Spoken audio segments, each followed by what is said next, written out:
The fluorescent lights of Mercy General Hospital buzzed with their usual mechanical indifference at 11:47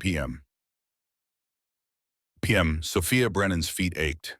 16 hours into what was supposed to be a 12-hour shift, and the emergency room showed no signs of slowing down. Her scrubs carried the day's battle scars, coffee stains, antiseptic splashes, the faint rust-colored shadow of someone else's blood that wouldn't quite wash out in the staff bathroom sink. She moved through this chaos like a ghost, invisible to most, essential to all. The gurney crashed through the ER doors with enough force to rattle the wall-mounted blood pressure monitors. Two paramedics' faces slick with sweat and something darker, fear maybe, or the knowledge that they'd already lost this fight somewhere between the pickup point and here. GSW to the chest, multiple entry wounds. The lead paramedic's voice cracked on the last word. 19-year-old male, vitals dropping. We've been bagging him for... The sentence died as the young patient's body convulsed once, twice, then went terribly still. Dr. Richard Holloway, 2 years out of residency and already losing his nerve, stood frozen at the trauma bay entrance. His hands hovered uselessly in the air, reaching for tools, for answers, for anything that might tell him what to do next. The residents behind him scattered like startled birds. One dropped a sterile tray, the metallic crash adding to the symphony of alarms now screaming from every monitor in the room. He's crashing. Where's the... Somebody get me a central line kit. Holloway's voice pitched upward, panic eroding the thin veneer of authority he'd maintained throughout the night. In the corner near the supply cabinets that had become her domain, for the past 3 years, Sophia's hands stopped moving. She'd been restocking gauze pads, the kind of menial task that defined her existence here. The kind of work that let her blend into the background, become just another piece of hospital furniture that people stopped noticing after a while. But her eyes never stopped tracking. The patient's vitals painted a story she'd read too many times before. Blood pressure, 60/40 and dropping. Heart rate, 140 and climbing. Oxygen saturation, 82% and falling like a stone down a well. She watched the resident fumble with the blood bag, watched it slip from his trembling fingers and hit the floor with a wet slap. Watched Holloway's face cycle through the 5 stages of surgical grief in under 10 seconds. Watched the young soldier's lips turn blue. The flatline hit like a physical blow. That single endless tone that meant everything and nothing. That meant time just ran out. That meant someone's son, someone's brother, someone's whole world was about to end on a Tuesday night in a San Diego emergency room while the people sworn to save him stood around like mannequins in scrubs. The resident started compressions. Wrong rhythm, too shallow, bouncing the kid's chest like a basketball instead of actually moving blood through dying tissue. Sophia's eyes closed for exactly 1 second. In that darkness, she heard helicopter rotors, felt salt water burning her throat, saw Garrett Walsh's face underwater, eyes wide and knowing the way people look when they understand they're about to die, and there's not a damn thing anyone can do about it. She opened her eyes, different woman. Her feet moved before her conscious mind caught up, 2 decades of training overriding 3 years of practiced invisibility. Her hands were already reaching for gloves as she crossed the trauma bay floor, with the kind of purposeful stride that made people move without thinking about why. Step aside, doctor. Her voice came out calm, controlled. The kind of voice that belonged somewhere else entirely, somewhere with incoming fire and blood-soaked ointment and decisions measured in heartbeats. Holloway blinked at her confusion, replacing panic for just a moment. What? Who? Step aside. The volume didn't increase. The tone didn't sharpen. But something in those 2 words, some quality of absolute certainty, of unquestionable authority, made every person in that trauma bay freeze mid-motion. The resident's hands stopped mid-compression. The nurses turned. Even the alarms seemed to pause, though that might have been Sophia's imagination. That voice didn't belong here. It belonged to battlefields and burning helicopters and the kind of places where hesitation meant body bags. Holloway stumbled backward without consciously choosing to move. Sophia took position at the gurney, hands already on the young soldier's chest. She looked down at him, really looked. 19, maybe 20 at most. Fresh tattoo on his left forearm, still healing. Dog tags tangled in his shirt. Face that had probably broken hearts at his high school prom 3, maybe 4 years ago. Wrong rhythm. She glanced at the resident, who looked like he might cry or vomit, or both. You're bouncing him, not compressing. Watch.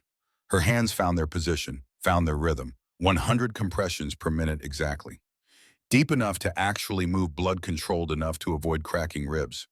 The kind of CPR you learned in the field where textbook theory meant nothing and results meant everything. Holloway found his voice. Who are you? Sophia didn't look up, didn't break rhythm. Doesn't matter. How did you? What matters is this kid walked into an ambush and you're about to let him die. The resident's face went white. How do you know it was an ambush? Sophia's eyes tracked the wound pattern like she was reading a map. Entry wounds, high-angle scattered grouping, incoming fire from elevated position. She nodded at the torn fabric around the kid's chest. He's missing his plate carrier. This wasn't training. The room went so quiet she could hear the fluorescent lights buzzing. I need a 14-gauge angiocath. She finally looked up, found the nearest nurse, young woman Emily. Something always asked too many questions. Second intercostal space mid-clavicular line. He's got a tension pneumothorax and you're all too scared to needle him. Holloway's mouth open-closed. I wasn't sure if... Now I'm sure. Get it? Emily's hands were shaking as she passed the needle. Sophia's weren't. Hadn't shaken in 15 years. Not since the first time she'd had to choose between two dying men and only enough blood for one. You either learn to be steady or you learn to live with the weight of mistakes. She'd learned to be steady. Her fingers found the anatomical landmarks by touch. Second rib intercostal space just lateral to the nipple line. The kind of procedure you didn't think about if you'd done it 300 times under fire. The kind of thing that became as natural as breathing. The needle went in clean. The hiss of escaping air sounded like salvation. Vitals improved immediately, blood pressure climbing, oxygen saturation rising. The heart monitor's frantic beeping slowed to something almost resembling normal sinus rhythm. The kid gasped a real breath, not the weak flutter of dying lungs, but an actual life-affirming breath that made his whole chest heave with the effort. Sophia stepped back, stripped off her gloves, dropped them in the biohazard bin with the kind of practiced efficiency that suggested she'd done this exact motion 10,000 times. Then she walked back to her corner, back to the supply cabinets and the gauze pads and the life she'd built in the shadows of this place, back to being invisible. She picked up where she'd left off, restocking shelves like nothing had happened. Like she hadn't just pulled a kid back from the edge of death while trained doctors stood around playing statue. The trauma base stayed frozen for another 5 seconds. Then training kicked back in and the room exploded into controlled chaos. Holloway barking orders that should have come 10 minutes earlier. Residents moving with renewed purpose. Nurses documenting everything that had just happened. But everyone kept glancing at the corner. At the woman in stained scrubs who was now organizing IV supplies with the same focused intensity she'd just used to save a life. Emily approached slowly like someone approaching a wild animal that might spook. Who is that woman? Margaret, the head night nurse, 55 years old and 28 years at Mercy General, had seen everything twice, didn't take her eyes off Sophia. That's Sophia Brennan, night shift supply coordinator. Been here 3 years. Supply coordinator, Emily's voice pitched up with disbelief. She just performed a needle decompression, like she was checking a patient's temperature. Where did she? Used to be something else. Margaret's tone carried weight. Nobody knows what. She doesn't talk about it, doesn't go to staff parties, doesn't do happy hours. Shows up, does her work, goes home. But that wasn't supply coordinator work. That was someone who's done this before. Margaret finally looked away from Sophia, met Emily's eyes. A lot. Somewhere that wasn't here. On the gurney, the young soldier's eyes fluttered open, confused, disoriented, alive. His gaze swept the room, taking in the faces hovering over him, the monitors, the lights. Then his eyes found Sophia in the corner. Something changed in his expression. Recognition, maybe, or respect.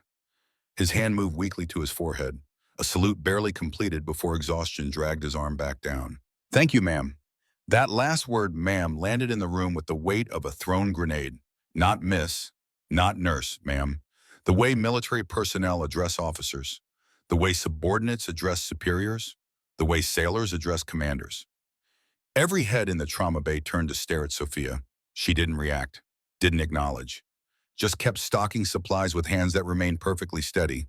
But something flickered across her face, something that looked like pain or memory, or the ghost of a person she used to be before she learned to live as a shadow. Holloway took a step toward her, stopped, took another step. Sophia, that's your name, right? Sophia Brennan. She didn't turn around. Yes, doctor. Where did you learn to do that? Training. Her voice carried no inflection, no invitation to continue the conversation. What kind of training? The kind that doesn't matter anymore. That soldier called you. He's confused. Trauma, pain medication, people say things. She closed the supply cabinet door with controlled precision. If you'll excuse me, doctor, I have inventory to finish. She walked away. Not fast, not running, just the steady, measured pace of someone who wanted to be anywhere but here, having this conversation, answering these questions. Holloway watched her go. So did everyone else in the trauma bay. Watched her push her supply cart down the hallway back into the fluorescent-lit corridors where she could disappear again. Find out who she is. Holloway spoke quietly but with absolute certainty. I want her full employment file on my desk by morning. Margaret just shook her head. You won't find anything. HR tried when she was hired. All that came back was a name, a nursing license, and a reference from the VA hospital. Everything else is locked. Military service records sealed. Clearance levels, nobody here can access. The break room at 6:30 in the morning had the defeated atmosphere of a place where hope went to die.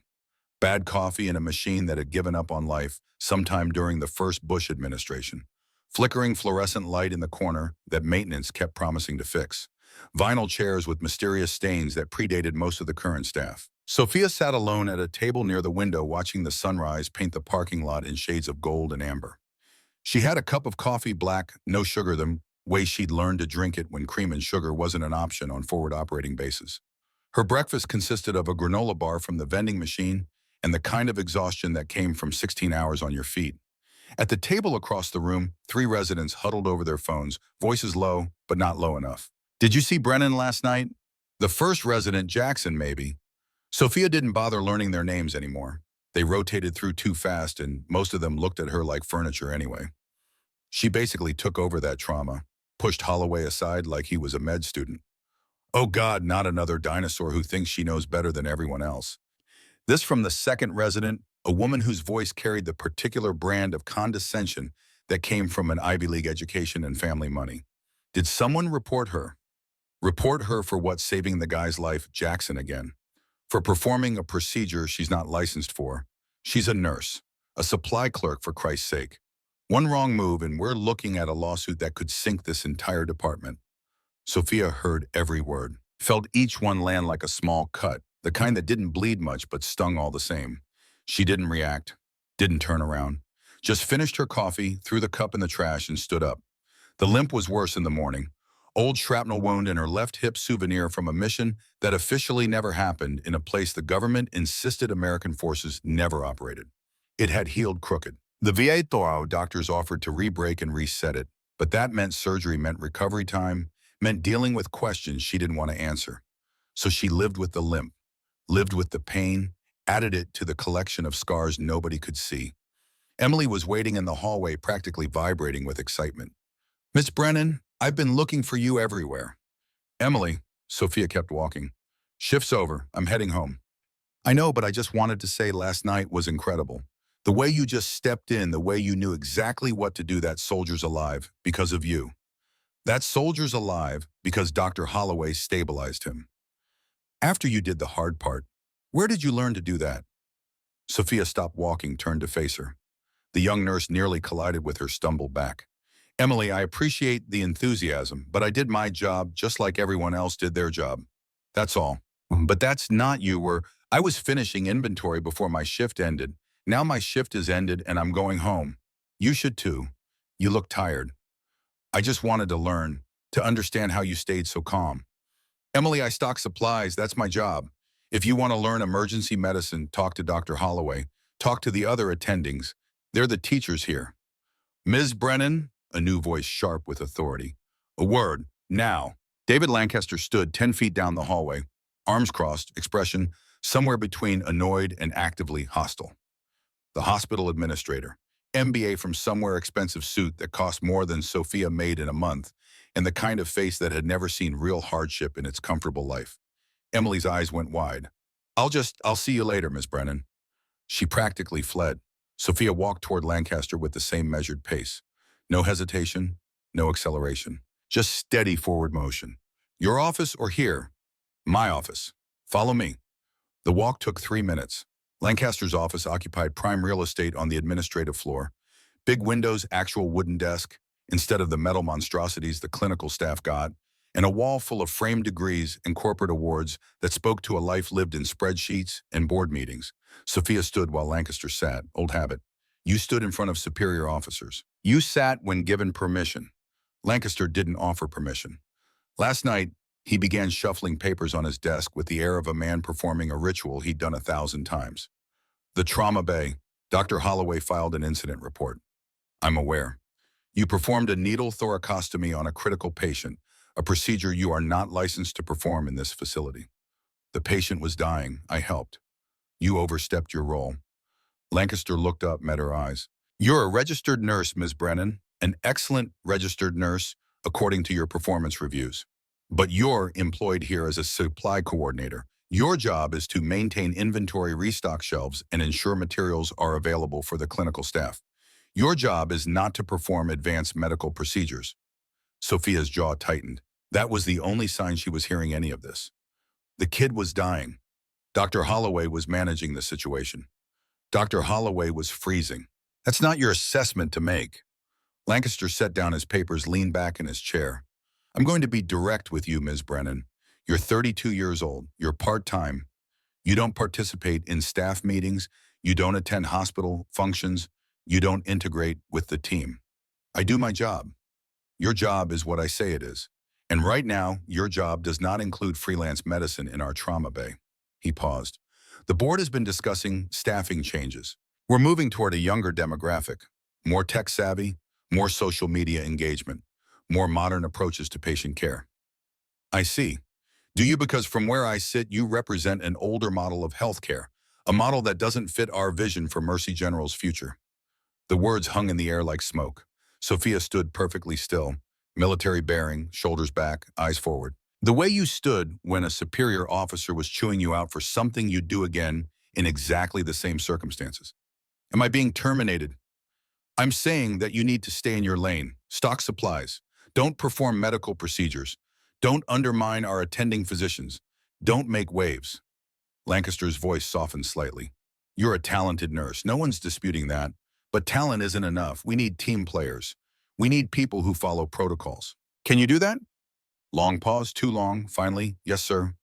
Good, then we're clear. You can go. Sophia nodded once, turned, walked to the door. Lancaster's voice stopped her at the threshold. One more thing. That soldier you saved last night, Private Reed, he's been asking about you. Wants to thank you personally. I told him you were unavailable. Understood. I mean it, Ms. Brennan. Stay away from him. No follow-up. No bedside visits. No hero moments. Are we absolutely clear? Sophia looked back over her shoulder. For just a moment, something flickered in her eyes, something dangerous, something that made Lancaster shift uncomfortably in his expensive chair. Then it was gone. Crystal clear, sir. She left. Sophia's apartment sat on the third floor of a building that had seen better days sometime around the Nixon administration. No elevator, no air conditioning, plumbing that sang strange songs at 3 a.m. But the rent was cheap, the neighbors minded their own business, and it was walking distance from Mercy General on nights when her hip hurt too badly to trust herself behind a wheel. She unlocked the door, stepped inside, closed, and locked it behind her with practiced efficiency. The apartment was what military people called squared away. Everything in its place. Nothing unnecessary, nothing decorative. The furniture was functional, a couch from Goodwill, a table with 2 chairs, a bed that got slept in, maybe 4 hours a night if she was lucky. The only personal items were on a single shelf near the window. A photograph of a young woman in navy dress blues, eyes bright with certainty, that came before reality taught different. Commander Sophia Brennan, 8 years younger and 100 years more naive. Next to it, a row of photographs all face down. She hadn't looked at those in 2 years. Below them, a go bag, black nylon military issue, packed with 3 days of clothes, first aid supplies, protein bars, water purification tablets, and enough cash to get anywhere in North America if she needed to run. She told herself she kept it out of habit. Old training died hard, but sometimes, usually around 3 a.m. when the nightmares woke her, she wondered if she kept it because some part of her was still waiting for the call. Sophia made herself eat something. Scrambled eggs, toast orange juice. Nutrition as fuel, not pleasure. She showered, washing away 16 hours of hospital smells. Put on clean clothes, sweatpants, and a t-shirt from the V, a 5K she'd volunteered at 2 years ago. Then she sat on her couch and tried very hard not to think. That lasted approximately 45 seconds. The nightmares had started 2 years ago, not immediately after. That would have made sense. No, they'd waited 3 months, let her think she'd escaped clean, and then ambushed her in the middle of a random Tuesday night. Now they were her constant companion. Garrett Walsh, 26 years old, Navy SEAL, 5 deployments, Silver Star for Valor. Dead at the bottom of the Pacific Ocean while Sophia performed CPR for 45 minutes, knowing it wasn't going to work, but unable to stop trying. Unable to accept that this time her skills weren't enough. This time the ocean won. She'd been cleared by the investigation. Medical review board said she'd done everything right, followed every protocol, made every correct decision. Garrett had an undiagnosed genetic heart condition, hypertrophic cardiomyopathy, the kind of thing that turned hearts into ticking time bombs. Could have gone off any time. Just happened to go off 200 feet underwater during a training dive in the Philippines. Not her fault, they said. She didn't believe them. Couldn't believe them. Because if it wasn't her fault, then what was it? Random chance, the universe's cruel sense of humor. Those answers were somehow worse than guilt. At least guilt gave her something to hold on to. The phone rang in her hand, unknown number. She stared at it through 3 rings, 4, 5. On the 6th ring, she answered. Brennan. Silence on the other end. Then a voice. Male. Controlled. Military. Commander Sophia Brennan. Her entire body went rigid. I'm retired. I'm aware, Commander. This is Captain Maxwell Reeves, Naval Special Warfare Command. I apologize for the early morning call. It's fine. It wasn't fine. Nothing about this was fine. What's this about Private Reed, the soldier you saved last night? He was part of a classified operation, an operation that went very wrong. Sophia's free hand clenched into a fist. I heard it was a training accident. That's the official story. The real story is more complicated. A pause. Commander, we have a situation, and I need someone I can trust. I'm not active duty. I can't. This isn't about active duty. This is about keeping that kid alive long enough to testify about what really happened out there. Her heart rate increased. Testify to what? Defense contract fraud, $2 billion. Evidence that goes all the way to Congress. Reed was transporting documentation when his convoy got hit. He survived. The evidence survived. Now powerful people want both of them gone. Jesus. Someone tried to kill him 30 minutes ago in his hospital room. The world tilted. Sophia stood up, paced to the window, looked out at San Diego morning. Sunny, beautiful, oblivious. He's stable. For now, we're moving him to a secure location, but he won't talk to our people, won't trust anyone, keeps asking for the woman who saved him, says she has the look, says she's military.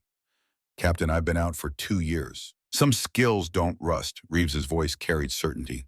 We need you, Commander, not just as a medic, as someone who understands how this works, who's been in the field, who knows how to operate when the whole system's compromised. Sophia closed her eyes, saw Garrett's face underwater, saw all the faces she'd failed to save, saw Private Reed's face, 19 years old, alive because she'd stepped out of the shadows for exactly 30 seconds. What's the real situation? Reed wasn't alone in that convoy. There were 3 other SEALs with him. All 4 survived the ambush. All 4 are now critical. One of them is Petty Officer Ethan Walsh. The name hit like a physical blow. Walsh? Yes, ma'am. Garrett Walsh's younger brother. The room spun. Sophia grabbed the wall for support. Garrett had a brother. Yes, ma'am. Ethan, 24 years old, currently at Naval Medical Center with severe decompression sickness. He specifically requested you. Said Garrett told him about you. Said if anything ever happened, you were the person to trust. Sophia couldn't breathe, couldn't think. Garrett, who she'd failed to save 2 years ago, who'd died while she'd broken his ribs, trying to restart his heart, who'd haunted every night since, had a brother. And that brother was dying and wanted her. Commander Brennan, are you all right? She wasn't all right. She might never be all right again. But she nodded anyway. When do you need me? Now, I can have a car there in 10 minutes. She should say no. Should hang up. Should go to bed and forget this conversation ever happened. Should protect the fragile peace she'd built in the shadows of Mercy General. But Ethan Walsh was 24 years old and alone and scared and hunted. And Sophia Brennan, Commander Sophia Brennan, didn't leave people behind. I'll be ready. She hung up before Reeves could say anything else. Before she could change her mind. Before the fear could catch up with the decision. 10 minutes. She changed into dark jeans, long-sleeve shirt boots. Grabbed the go bag because, of course, she was grabbing the go bag. Stopped at the shelf, looked at those face-down photographs. Reached out, one photograph. Just one. She turned it over. Garrett Walsh, smiling, alive, in his dress blues at his SEAL graduation. The day before she'd met him. The day before he became her responsibility. The day before she failed him. She put the photo back face down. Not yet. Maybe not ever. The car arrived in 9 minutes. Black SUV, tinted windows, government plates. The driver didn't introduce himself, just nodded when Sophia climbed into the back seat. They drove in silence through San Diego's morning traffic, past the hospital where she'd just spent 16 hours being invisible, past the VA where she volunteered on weekends, past all the places where she'd tried to build a life that didn't involve classified operations and people dying in her arms. Sophia's hands pressed flat against her thighs. She breathed. In for 4 counts, hold for 4, out for 4. The car took an exit she didn't recognize, down streets that got progressively less maintained. They pulled into what looked like an abandoned warehouse. The driver killed the engine. Inside, 2nd floor, they're waiting. Sophia nodded, grabbed her go-bag, stepped out. The warehouse smelled like rust and neglect. Emergency lights provided weak illumination. She took the stairs 2 at a time, ignoring her hips' protest. 2nd floor, the door stood open. Light spilled out. She heard voices, equipment, the beep of a cardiac monitor. Sophia stopped in the doorway. The room had been converted into something approximating a medical facility. Hospital bed monitors, IV stands, field hospital setup. Functional, efficient, temporary. Private Reed lay in the bed awake but groggy, 19 years old, an IV in his left arm, monitors tracking vitals. 2 people in tactical gear by the window security. And by the bed, a man she immediately understood. Tall, fit, late 30s, the bearing of someone who'd earned authority through blood and sweat. Commander Brennan. He didn't offer his hand. Lieutenant Nolan Pierce, SEAL Team 5. Sophia nodded. Just Sophia now, not Commander. With respect, ma'am, that's not how we see it. Pierce gestured to Reed. Kid here keeps asking for you. Won't talk to anyone else. Reed's eyes tracked her movement. Recognition. Relief. Ma'am, you came. Seemed like you needed help. They're trying to kill me, our own people. The words tumbled out. The operation, it wasn't what they said. Someone changed coordinates. We walked into a kill box. 3 others with me. All of us survived. Now they're cleaning up. Sophia checked his vitals automatically. Normal sinus rhythm, blood pressure good. The kid was healing, physically. Tell me about the shooter. Reed shuddered. Woke up, felt wrong. Someone was there. Hit call button. He ran. Nurse found syringe in my IV port. Succinylcholine. Sophia's blood went cold. The perfect murder weapon. Military training, she said quietly. Pierce nodded. Inside knowledge. This is bigger than one contractor. How much bigger? Pierce looked at his security detail. Back to Sophia. Can I trust you, Commander? You called me here. That's not an answer. Sophia met his eyes, held them. Lieutenant, I left the Navy because I couldn't save everyone, because the weight got too heavy. But this kid is alive right now, and I'd like him to stay that way. So yes, you can trust me. Pierce studied her, nodded. Defense contract fraud, $2 billion over 15 years. Reed was transporting evidence. His convoy got ambushed in the desert outside 29 Palms.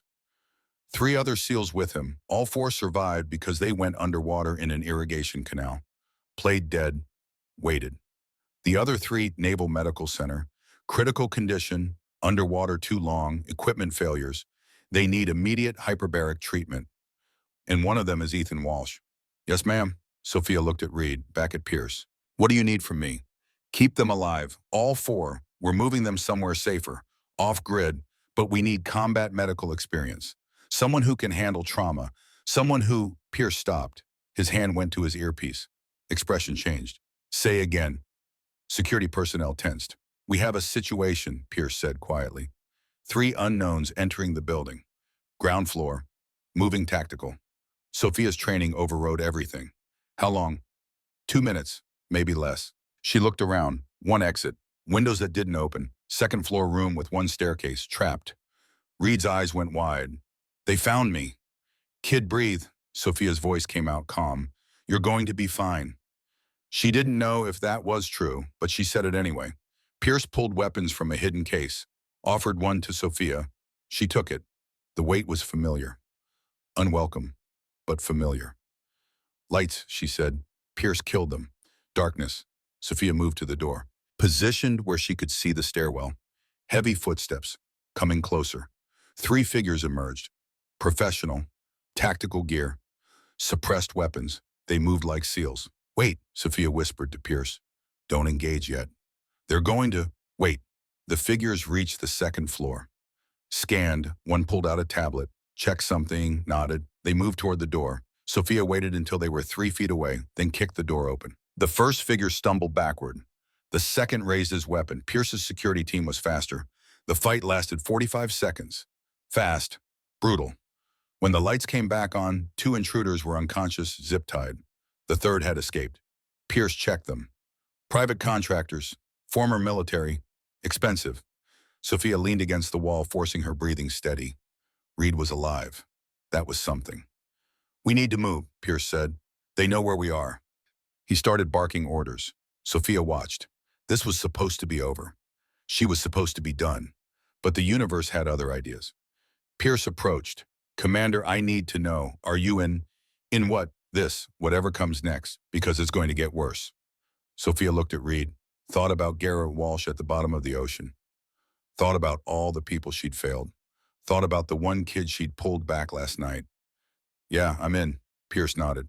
Good, because the 3 casualties at Naval Medical, they need you now. Ethan Walsh specifically asked for you, said Garrett told him if anything happened, find Commander Brennan. The world stopped. Let's go get them. The helicopter touched down on Naval Medical Center's rooftop at 0340 hours. Sophia's boots hit the deck before the skids fully settled. 2 years away from this life, and her body remembered every motion, every protocol, every instinct that kept you alive when seconds mattered. Pierce landed beside her, already moving toward the rooftop access. 2 Marines stood guard weapons at low ready eyes, tracking the helicopter with professional wariness. Commander Brennan, SEAL Team Medical Consultant, Pierce announced. Not a request. A fact. The corporal checked his tablet, frowned. Sir, I don't have authorization for call Captain Reeves, he'll confirm. The corporal stepped away, spoke into his radio. Returned 30 seconds later. You're cleared. 3rd floor trauma bay 2. They moved. The hospital's interior was brighter than Mercy General. Newer equipment, military efficiency, everything designed for one purpose, keeping warriors alive long enough to fight again.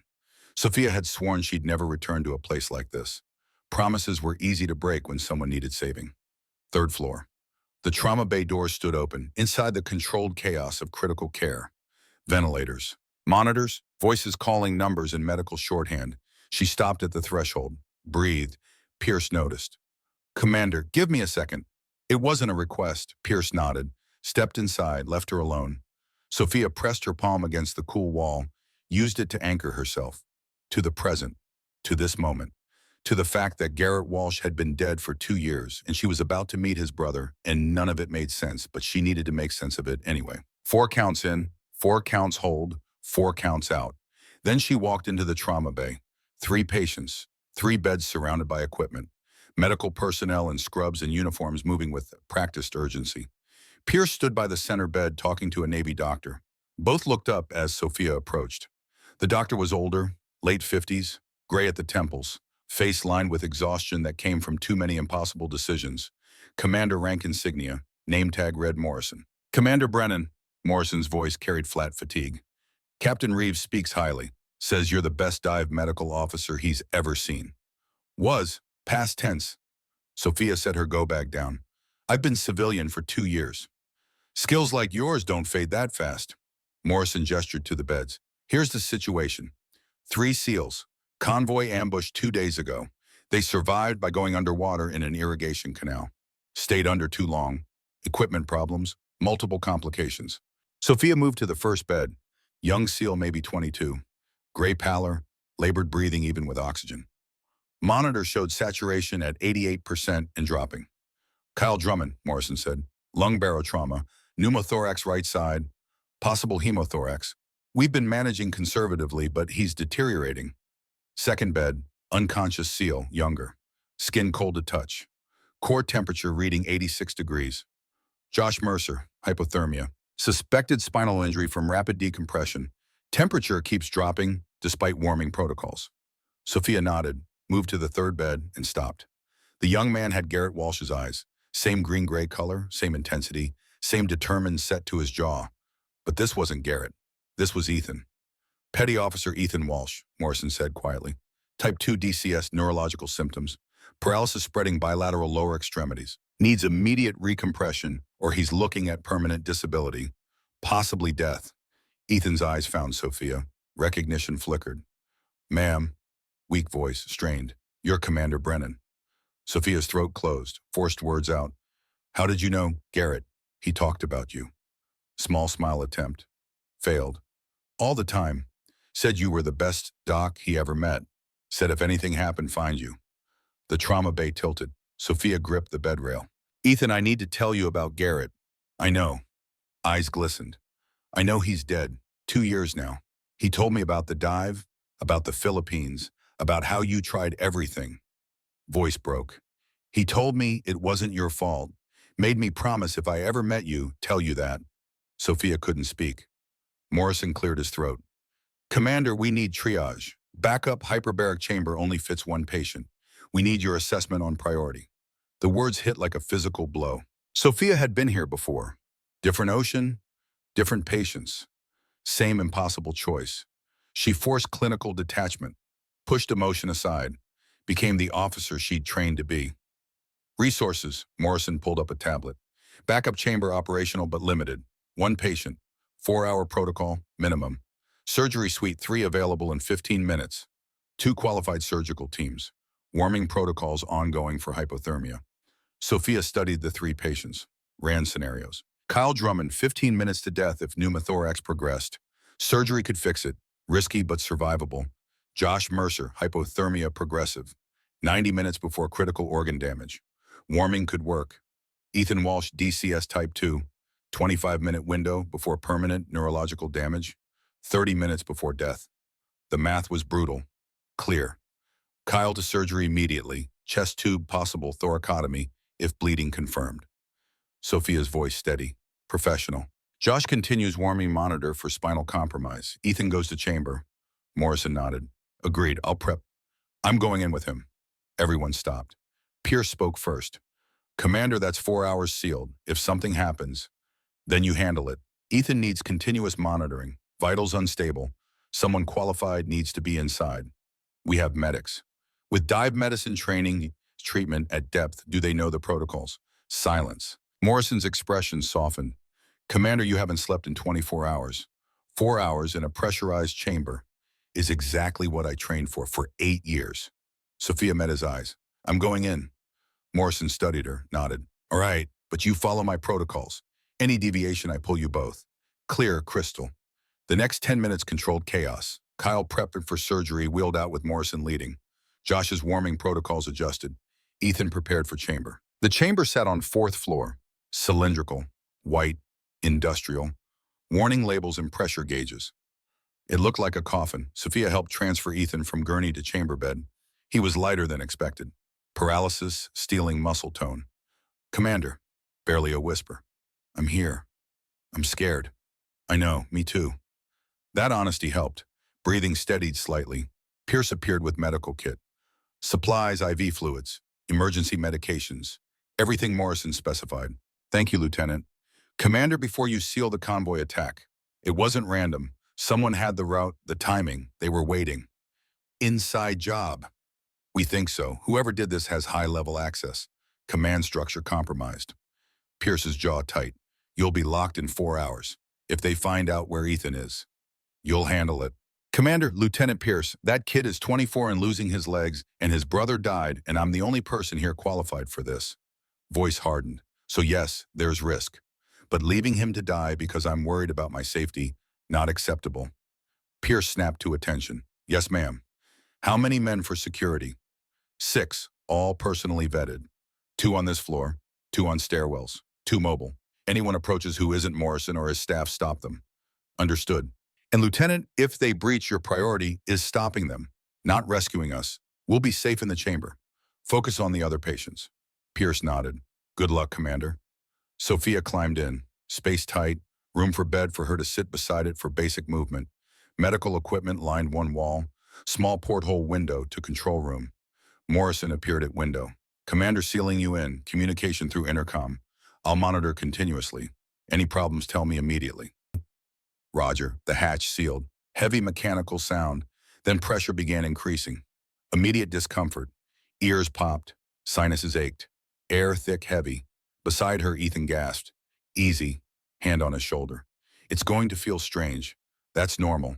Just breathe, slow and steady. How long, boss? 4 hours full protocol, maybe longer depending on response. Ethan closed eyes. 4 hours, okay, I can do 4 hours. Tell me about Garrett. Eyes opened. What? Your brother. What was he like? We're saying why him? Because I need to understand, because I've carried his death 2 years without knowing who he really was. Because maybe hearing about him from someone who loved him will make it hurt less. Because it'll help pass time. Ethan quiet, then started talking. Garrett was 6 years older, raised me after Dad left. Mom worked 2 jobs. Garrett made sure I did homework, stayed out of trouble, had dinner every night. Small smile. He was my hero before I knew what that meant. Sophia adjusted oxygen flow, checked vitals, heart rate elevated but stable, blood pressure holding, neurological symptoms not progressing. Yet, he enlisted at 18, sent money home every month, never missed. When I turned 18, wanted to follow him, be a SEAL. Voice caught. He tried talking me out, said it was harder than it looked, wanted better for me. But you enlisted anyway. Yeah. Once I made it through BUD/S, earned my trident, he called, said he was proud, said I was tougher than he gave credit. Hands clenched. That was 6 months ago. Chamber pressure stabilized at treatment depth. Sophia documented vitals timing observations. Medical records continued even in pressurized tubes. Commander, can I ask something? Sure. What happened when Garrett died? Sophia's pen stopped. Training dive, Philippines, 200 feet. He had cardiac event underwater. Heart just stopped. And you were there. I was his dive partner. Brought him up. CPR 45 minutes. Words flat, clinical, only way she could say them. He died anyway. I'm sorry. So am I. Long silence. Then Ethan. Commander, there's something you should know about Garrett. What? He had hypertrophic cardiomyopathy, genetic heart condition. Knew about it for 3 years before he died. The chamber spun. Sophia gripped the bed rail. What? Heart condition. He hid it. From Navy. From everyone. Said if they found out, they'd pull him from duty. Said he'd rather die doing the job than live on sidelines. 3 years. Garrett had known 3 years. Had hidden it. Had made the choice to stay operational, knowing his heart was a time bomb. Had made the choice that killed him. It wasn't your fault. Ethan's voice gentle. Garrett told me about you. About the dive. How you tried everything. Broke 3 ribs doing CPR because you refused to give up. Small smile. He said you gave him 3 extra years. 3 years to be the SEAL he dreamed of. That's not failure, Commander. That's a gift. Sophia couldn't speak. 2 years of guilt. 2 years of nightmares. 2 years believing she'd missed something, done something wrong. And it had never been her fault. Garrett chose this. Chose mission over safety. Chose to risk everything rather than accept limitations. Chose to die as a warrior. The intercom crackled. Commander Brennan vitals spiked. You all right? She'd forgotten the monitoring. They were tracking her too. I'm fine. Heart rate 120. I'm fine, Morrison. Just processing information. Pause. Understood. Let me know if you need anything. Sophia looked at Ethan, at Garrett's brother, at the young man who'd just given her absolution she didn't know she needed. Thank you. For what? For telling me the truth. Ethan nodded, then face contorted with pain. Commander, my legs. Can't feel them anymore. Sophia was moving instantly. Checked neurological responses. Tested reflexes. Documented progression. Paralysis spreading. Faster than it should. Morrison, we have a problem. Voice steady. Neurological symptoms progressing despite treatment. Paralysis complete bilateral lower extremities. Ascending pattern. Intercom alive immediately. Vitals. Heart rate 100, BP 140/90, respiratory 22. He's compensating but losing ground. Increase oxygen to 100%. Adjusting pressure protocol. Sophia made changes. Watched Ethan's face. Fear there. Real fear. Am I dying? No, you don't know that. You're right, I don't. But I'm going to do everything possible to prevent it.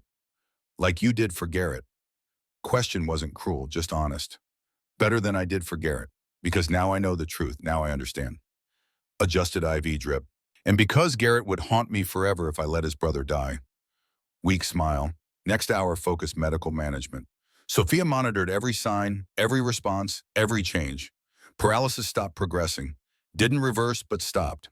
That was something. Outside Porthole Morrison at control station, Pierce occasionally appeared security updates. Everything quiet. Too quiet. Sophia had survived too many operations to trust quiet. Commander Ethan's voice. Yeah. Why did you leave the Navy? If it wasn't your fault Garrett died, why quit? Good question. Checked oxygen saturation. 96%. Better. Because even if it wasn't my fault, it still hurt. Every time I suited up, went underwater, I saw his face. Felt his ribs breaking under my hands. Heard his last breath. Paused. Couldn't do it anymore. Couldn't carry that weight and function. So I left. Regret it. Every day, and also never. Met his eyes. Regret leaving my team, not being there when needed, but don't regret choosing survival. Sometimes bravest thing is admitting you're broken and stepping away before you get someone else killed. But you came back. I did. Why? Because Pierce called, because you needed me, because Reed looked at me with desperate hope and I couldn't walk away, because maybe saving you could balance scales for not saving Garrett, because some debts don't end when you take off the uniform. Some responsibilities continue. Intercom crackled. Different voice, Pierce, tense.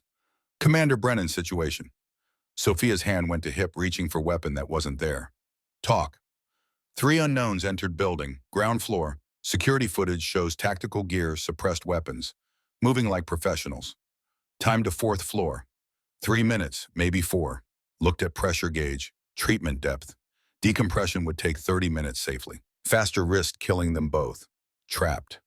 Morrison emergency decompression possible. Not without killing you. Pressure differential would... I know what it would do, but if they breach, we're dead anyway. Silence. Then Morrison quiet and determined. I'll prep emergency protocols. But even fast decompression is 12 minutes minimum. You need to buy time. 12 minutes. Sophia looked around chamber. No weapons, no escape. Just medical supplies and a paralyzed patient. She'd been in worse. Maybe. Pierce make them think we're not here. Lock down this floor. Maintenance, contaminated. Whatever makes them check other floors first. If they don't fall for it, then you stop them. Whatever it takes. Roger, Commander. Intercom silent. Sophia turned to Ethan, eyes wide. Fear replaced earlier calm. Commander, I can't move. Can't fight. You don't need to. Just stay alive. Let me handle this. How we're locked in metal tube. As Sophia allowed grim smile. Ethan, I've spent 20 years keeping people alive in impossible situations. This gestured at chamber. Just another day. Started going through supplies. IV bags, potential weapons thrown hard. Scalpel's better than nothing. Portable defibrillator had voltage to stop a heart or drop someone. Not much, but something. Outside distant alarms. Pierce evacuating floor, making it look like emergency. Smart. Then silence. The kind before violence. Sophia positioned between Hatch and Ethan's bed. If they breached, they'd go through her first. 1 minute, 2, 3. Hard hammered. Chamber air felt thicker. Forced slow breathing. Panic killed. Calm survived. 4 minutes. 5. Door to chamber room opened. Through porthole, 3 figures entered. Tactical gear, weapons drawn, professional efficiency. Swept room, found chamber. Lead figure approached porthole. Looked directly at Sophia. She looked back. Young face behind tactical mask. Maybe 30. Professional. Cold. He raised weapon, pointed at porthole. Glass reinforced. Bulletproof. Designed for pressure differentials. But nothing truly bulletproof if you used enough bullets. Finger moved toward trigger. Then Pierce appeared behind him. Fight was fast. 3 seconds of violence. 2 intruders down. 3rd running for door. Pierce didn't chase. Moved to chamber control panel. Commander, 10 minutes treatment left. Locking down building. No one in or out until we clear every floor. The one who ran, my men will handle it. Sophia wanted to argue, wanted to help, fight, but she had a patient. Patient came first, always. Understood, Lieutenant. Keep me posted. Yes, ma'am. Intercom quiet. Ethan exhaled. Holy shit. Yeah, that was close. Too close. Checked vitals. Despite everything stable, kid was tougher than he looked. But we're still here, still breathing. That counts. Next 10 minutes passed without incident. Chamber pressure gradually decreased. Sophia monitored Ethan's response. No complications. Paralysis remained stable. Not improving yet, but not worsening. Best they could hope for. Finally, Morrison's voice. Commander, safe pressure. Preparing to open. Hatch unsealed with equalizing pressure hiss. Sophia helped transfer Ethan to gurney. Legs remained paralyzed, but sensation returning to upper body. Good sign. Morrison met them in hallway. Kyle Drummond out of surgery, stable. Josh Mercer's temperature 95 degrees, also stable. Looked at Ethan. And you, petty officer, are one lucky sailor. Doesn't feel lucky, sir. You're alive. Brothers are alive. In my book, that's lucky. Turned to Sophia. Commander, excellent work. But we have another problem. What? That explosion at ground floor cover. They're coming in force, at least a dozen contractors, maybe more. They're not being subtle anymore. Pierce appeared. Commander, we need to move, now. Can't defend this position. How many men? 4 here, 2 wounded during extraction. Against 12 plus professionals we can't hold. Sophia looked at 3 patients, at Morrison, at Pierce, 12 attackers. Against what 4 operators, handful of medical personnel, 1 former dive medical officer who hadn't been in combat in 2 years, math not encouraging. We can't stay, Sophia said. They know where we are. They'll keep coming. Agreed, but where they'll have buildings surrounded. Sophia thought fast. Ran options. Then idea hit. Terrible. Desperate. Maybe only idea they had. The VA hospital. Pierce stared. What?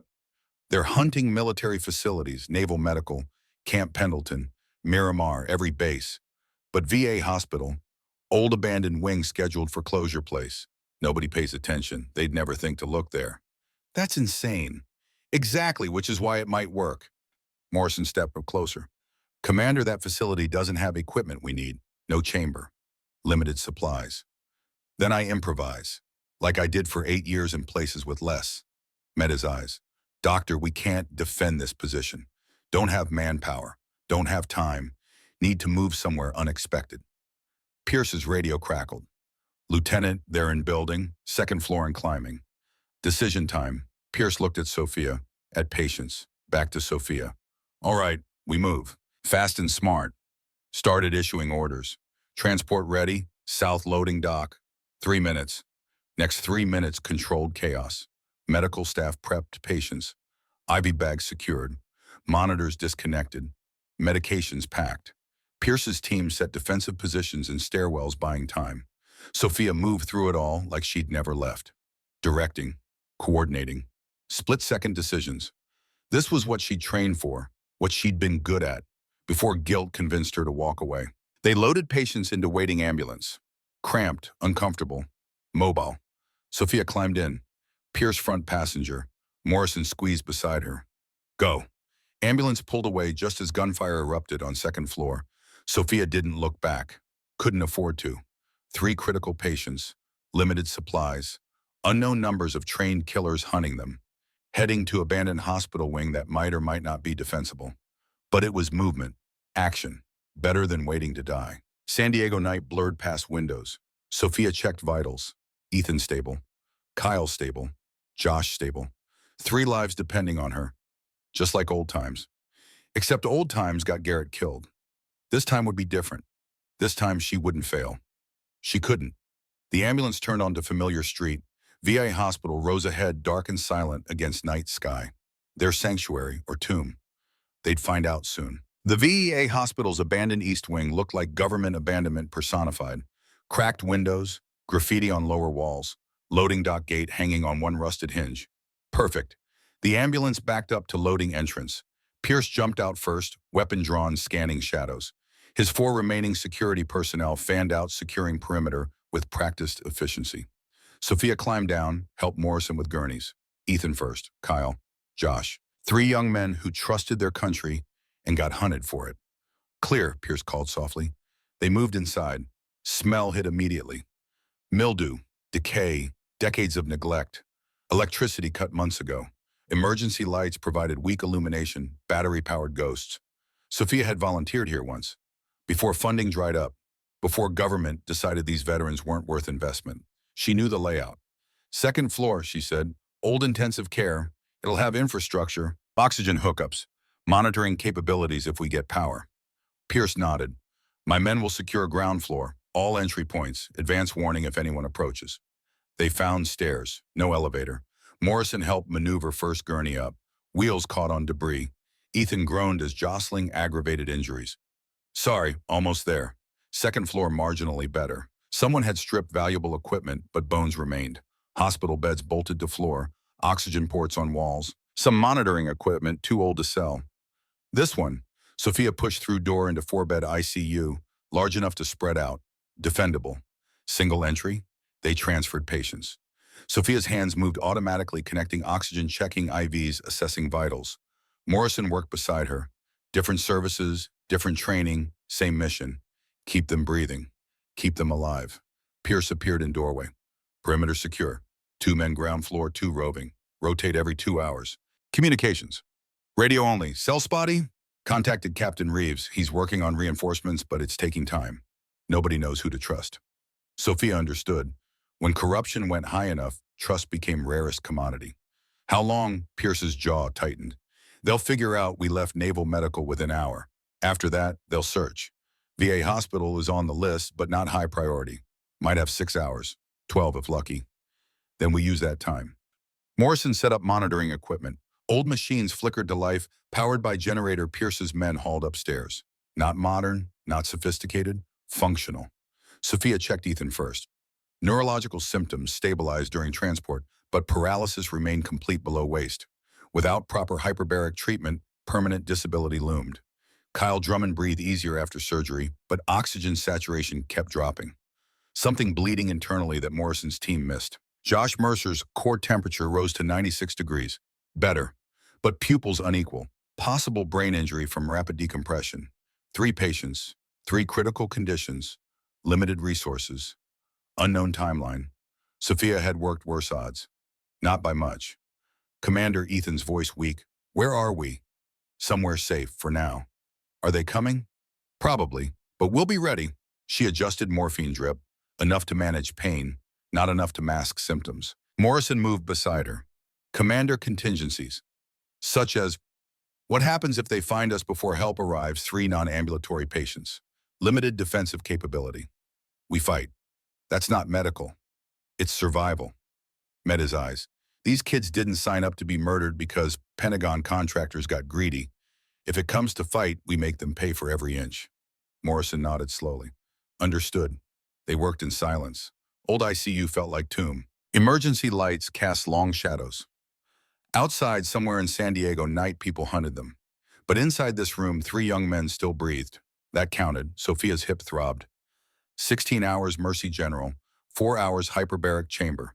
Now this. Body sending clear signals it needed rest. She ignored them. Rest was for after. Commander, eat something. Morrison offered protein bar.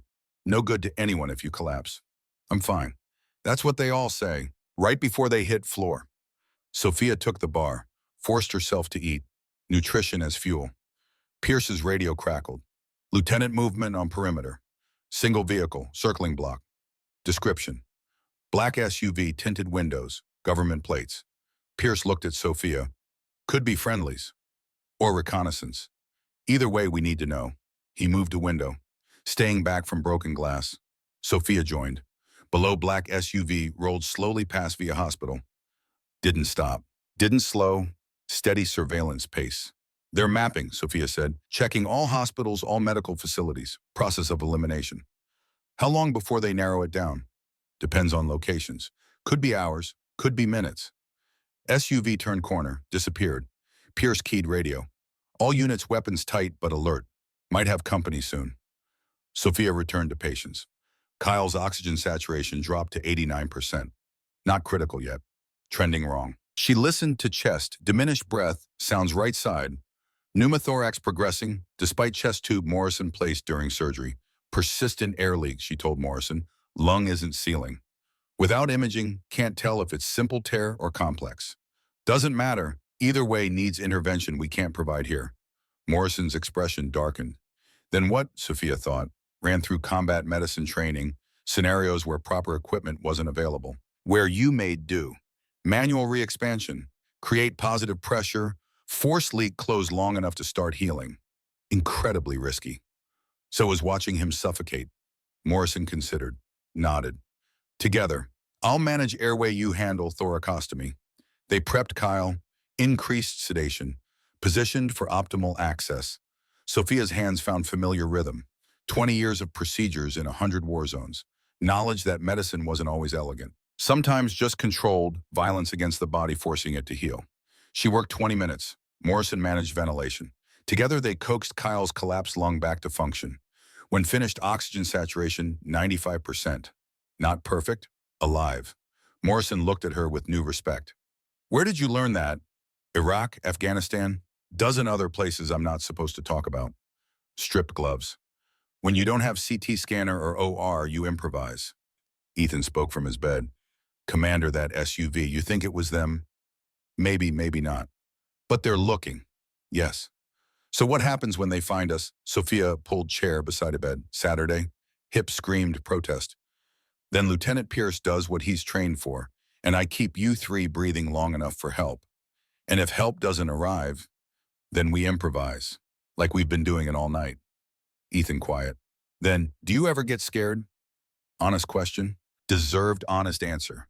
All the time. How do you deal? I don't. Just keep moving forward. Because stopping means thinking, and thinking means fear wins. Met his eyes. Secret isn't being fearless, it's being terrified and doing job anyway. Is that what Garrett did? Every single day. That helped. Ethan relaxed slightly. Sophia stood. Checked Josh Mercer. Pupils still unequal but reactive. Possible concussion. Possible subdural hematoma. Impossible to know without imaging. She documented everything. Because even in abandoned VA hospital, while hunted by contractors, proper medical documentation mattered. Something she could control when everything else was chaos. Pierce appeared in doorway. Commander, need to talk. Sophia followed him to hallway. Captain Reeves finally responded. Situation worse than thought. How much worse? Conspiracy goes to Senate Armed Services Committee. Maybe higher. Covering defense contract fraud 15 years. $2 billion might be conservative. Sophia leaned against wall. Jesus. Reed's testimony threatens powerful people. They won't stop until he's dead. Until anyone who knows is dead. Including us. Especially us. Pierce's expression grim. Reeves trying to arrange FBI protective custody, but doesn't know who in Bureau to trust. Could take days. We don't have days. I know. Sophia looked at ICU. 3 young men who'd done nothing except survive when powerful people needed them dead. How many men total? 4 here. 2 wounded during extraction. Reeves has maybe dozen he trusts absolutely, but they're scattered. Takes time to assemble. An enemy unknown, but they've demonstrated ability to field multiple tactical teams. Professional equipment, inside intelligence. Pierce met her eyes. Commander, if they hit with force we can't hold. Then we don't hold, we delay. Frustrate? Make them work for every inch. That's fighting retreat, not defense. Sometimes retreating is winning, long as you're breathing when it's over. Pierce studied her. You've done this, real combat, more times than I care to remember. Good, because we're going to need that experience. Checked watch. 0430 hours, 90 minutes until sunrise. Guesses they'll hit before dawn. Darkness, their friend. Sophia nodded. Then we use next hour to prepare. Turn this place into somewhere they don't want to be. They spent next 70 minutes fortifying. Pierce's men set defensive positions, improvised barriers from old furniture, identified fallback positions and evacuation routes. Sophia worked with Morrison prepping patients for possible emergency movement, disconnected monitoring, set up portable oxygen, made sure each had enough medication to remain stable during transport. Just after 0545, Pierce's radio crackled. Lieutenant movement. 3 vehicles approaching from north. Moving tactical. Pierce on feet immediately. How many personnel? Hard to say. At least 15 visible, probably more in vehicles. Sophia looked at patients. Kyle finally resting comfortably. Josh stable. Ethan watching with green-gray eyes, so much like his brothers. Time to earn our pay, she said quietly. Pierce issued rapid orders. Men took positions. 2 ground floor initial resistance. 2 second floor defense stairwell. Pierce mobile responding to threats. And Sophia stayed with patience. Because that's what medics did. Morrison checked sidearm. Not much a shooter, but I can provide cover if needed. Let's hope it doesn't come to that. Waiting was worst. Silence before violence. Calm before chaos. Those moments when you knew hell was coming, but couldn't do anything except prepare and wait. Sophia positioned near door, where she could see hallway, where she could respond to threats, where she could protect her patients. First gunshot came at 0552, single report, suppressed, ground floor. Then chaos, automatic weapons fire, shouting, flashbangs detonating, Pierce's men returning fire-controlled bursts trying to slow advance without getting overwhelmed. Lasted 45 seconds. Then silence. Pierce's radio ground floor compromised, falling back to second-floor defensive positions. Casualties, Sophia called. Miller took round of vest, mobile, Jenkins down, leg wound, dragging him to stairwell. Morrison moved toward door. I'll prep for surgery. No time. Pierce's voice crackled. They're right behind us. More gunfire. Closer. Stairwell. Sophia heard boots pounding.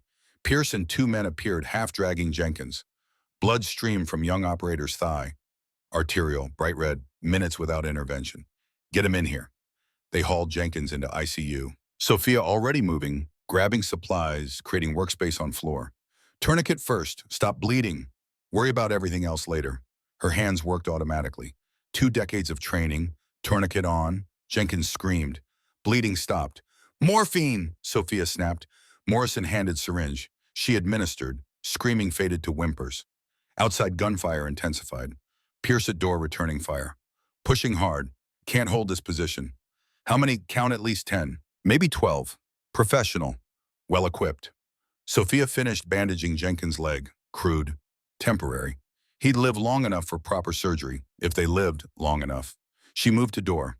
Assessed tactical situation with clinical detachment. Narrow hallway. Single approach. Good defensive position. But finite ammunition. Finite time. They were going to be overrun. Question was how long they could delay. Pierce, we need fallback. This position compromised. Fallback where? Sophia thought fast. A hospital was maze. Old wings, abandoned sections, service corridors. East stairwell leads to old psychiatric ward. Multiple rooms, more defensive options.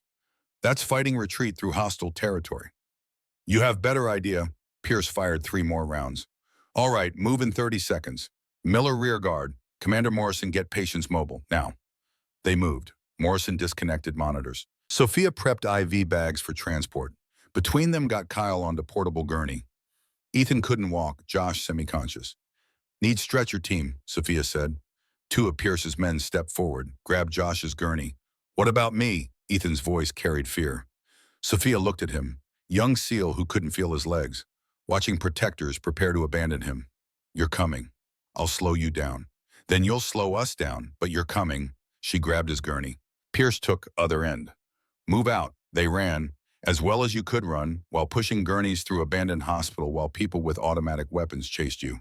Hallway seemed endless. Emergency lights flickered. Shadows jumped. Behind them, gunfire continued. Miller's weapon embarking controlled bursts. Buying seconds. East stairwell. Sophia hit door first. Checked. Clear. Down. Go. They maneuvered gurneys downstairs, never designed for this. Ethan gasped as jostling aggravated injuries. Kyle's oxygen disconnected. Josh nearly rolled off. But they made it. 3rd floor, old psychiatric ward, long corridor, individual rooms both sides.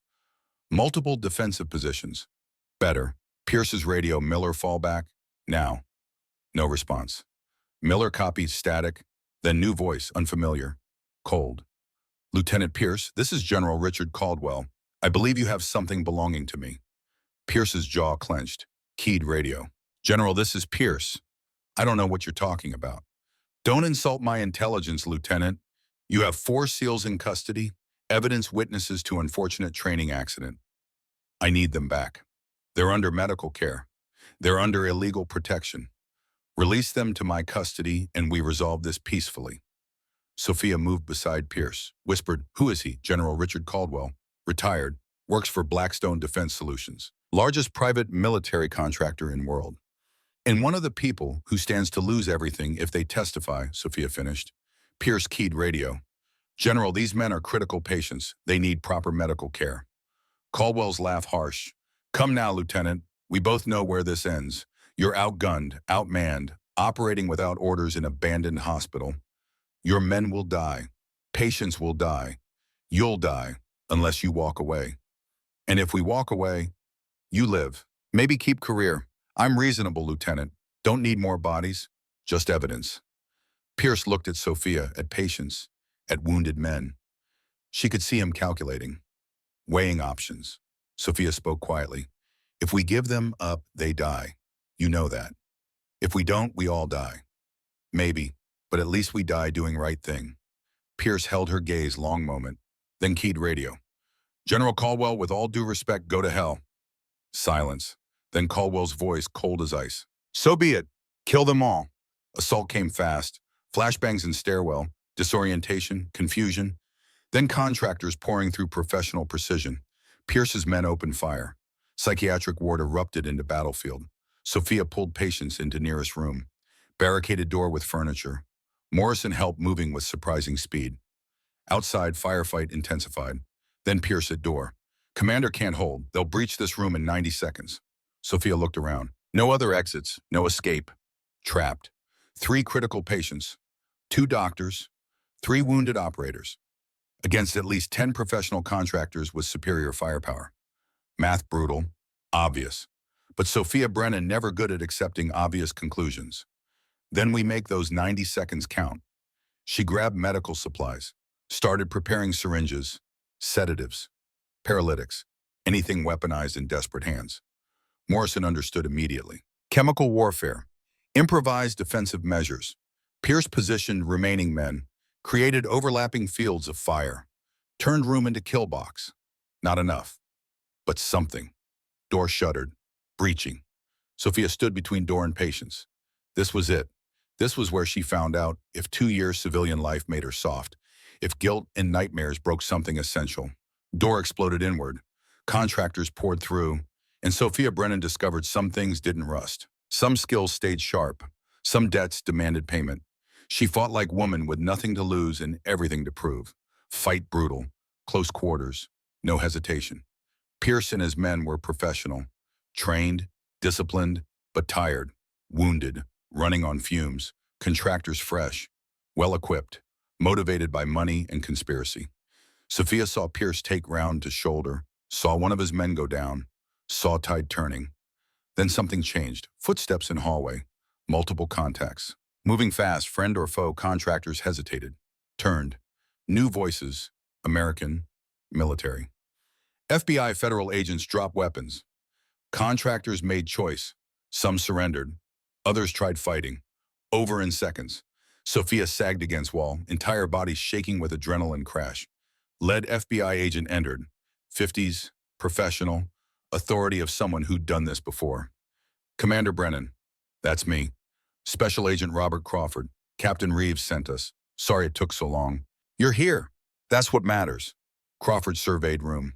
Wounded, patients. Aftermath. General Caldwell. Escaped during confusion. My men pursuing. Sophia moved to check patients. Ethan conscious, scared, but alive. Kyle's oxygen disconnected again, but breathing. Josh slept through entire firefight, probably best thing for concussion. All 3 alive. She'd done it. Actually done it.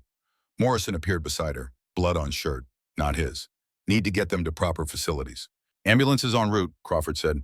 5 minutes. Sophia nodded. 5 minutes. They could last 5 minutes. She sat on floor. Just moment. Just to catch breath. Pierce lowered beside her. Shoulder bleeding, but he'd live. Hell of night, Commander. Hell of night, Lieutenant. They sat in silence. 2 warriors who survived another impossible situation. Who did what needed doing, who paid price and kept paying. Ambulances arrived. Real ambulances. Real paramedics. Federal government authority backing them. They loaded patients. Sophia rode with Ethan. As they pulled away from Via Hospital, she looked back. At building where she'd volunteered. Where she'd tried building quiet life in shadows. Where she'd just fought war to save 3 young men. Sun rising over San Diego. New day, new beginning. Maybe. Hospital they took them to was Mercy General. Full circle. Patricia Whitmore stood in emergency entrance, mouth open, staring at Sophia covered in blood and debris climbing from FBI ambulance. Sophia? What the hell? Long story, explain later. Right now need OR for 3 critical patients. Training overrode shock. Patricia started barking orders. Within minutes, Kyle in surgery, Josh in imaging, Ethan being prepped for emergency hyperbaric treatment in chamber, borrowed from Naval Medical. Dr. Holloway appeared, looked at Sophia, at chaos, at everything. You're going to need to file one hell of incident report. Despite everything, Sophia laughed.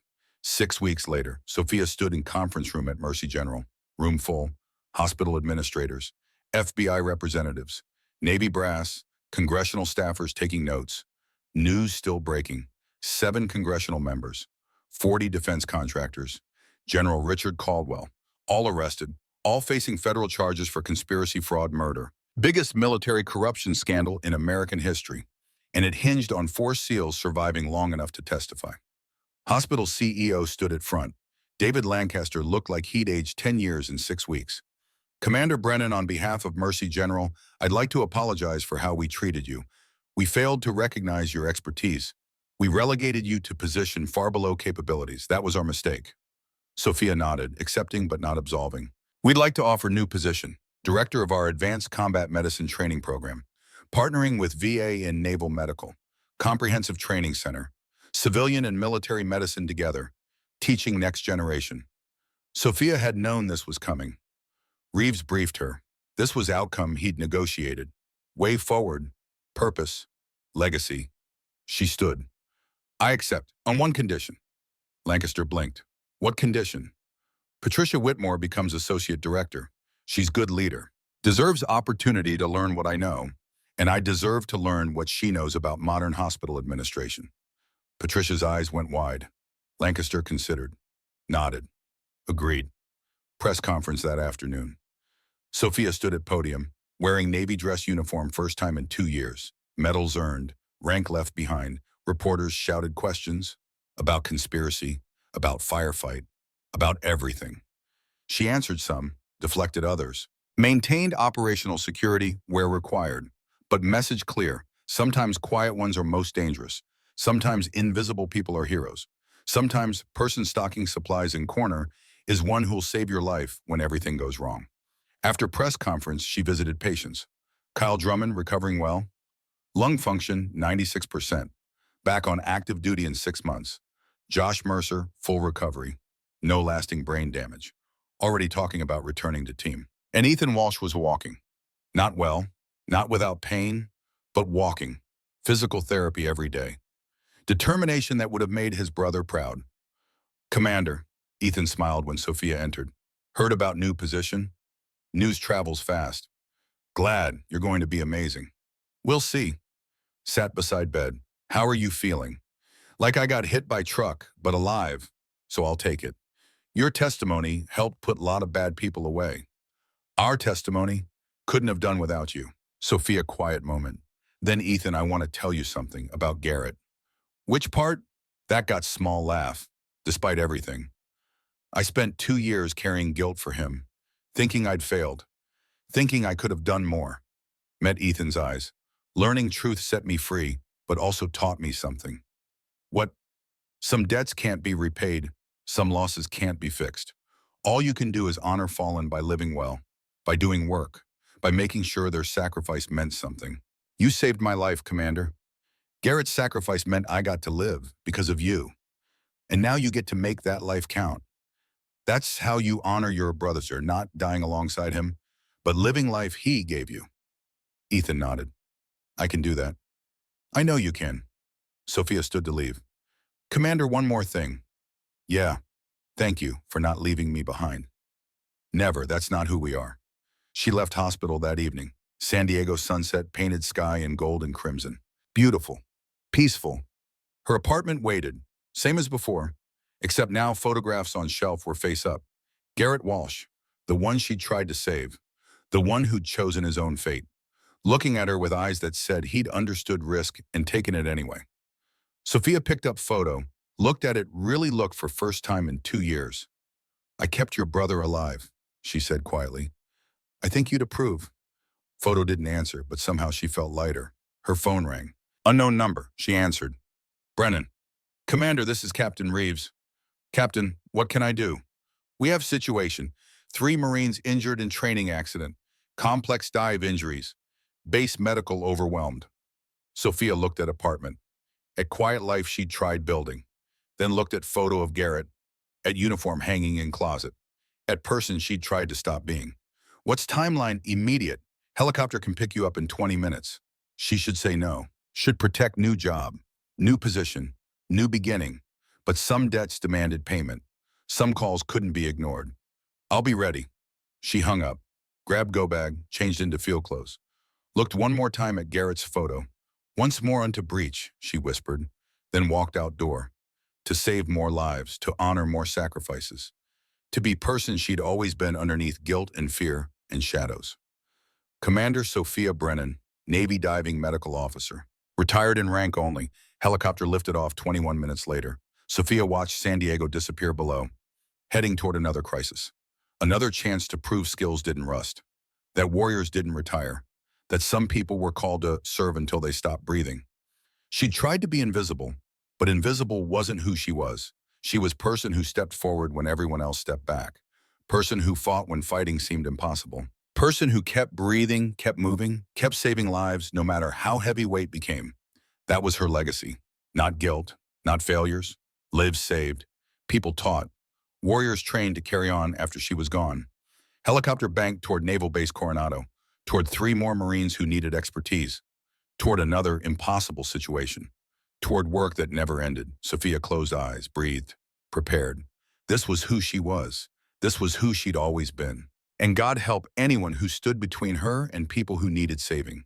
The commander had returned, and she wasn't going anywhere ever again.